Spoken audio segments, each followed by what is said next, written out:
కొత్తగూడెంలో deputy CM బట్టి విక్రమార్క మాట్లాడుతున్నారు. లైవ్ చూద్దాం.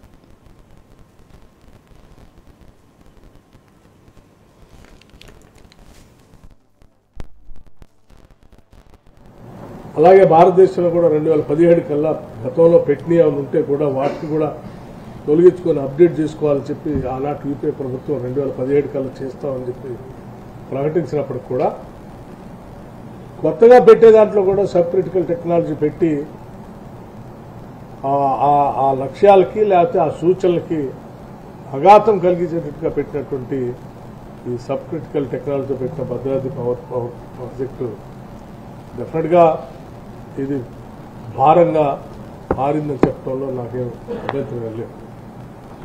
రా మెటీరియల్ కాస్ట్ ప్రొడక్షన్ పెరుగుతూ ఉంది, పర్యావరణానికి ఇబ్బంది పడుతూ ఉన్నాం.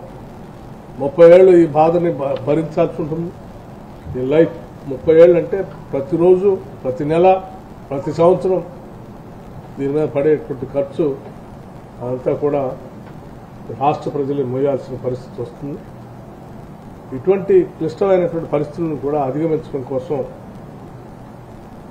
ఇక్కడ పనిచేసేటువంటి సీనియర్ సిబ్బంది కానీ లేకపోతే వీళ్ళ సూచనలు ఇచ్చేటువంటి ప్రభుత్వ సిబ్బంది కానీ అధిగమించడం కోసం ఏ రకమైనటువంటి చర్యలు తీసుకోవాలో స్పష్టంగా వారికి కొన్ని మార్గదర్శక కార్యక్రమాలని వారందరికీ చెప్పడం జరిగింది. భవిష్యత్తులో వీటిని అధిగమించే కార్యక్రమం చేస్తామని చెప్పి మీ అందరికీ తెలియజేస్తూ ఈ కార్యక్రమంలో పాల్గొంచుకోవడానికి వచ్చినటువంటి మీ అందరికీ ఇక్కడ ఉన్నటువంటి స్నేహితులు అందరికీ కూడా నేను ధన్యవాదాలు తెలియజేస్తూ సెలవు తీసుకుంటాను. థ్యాంక్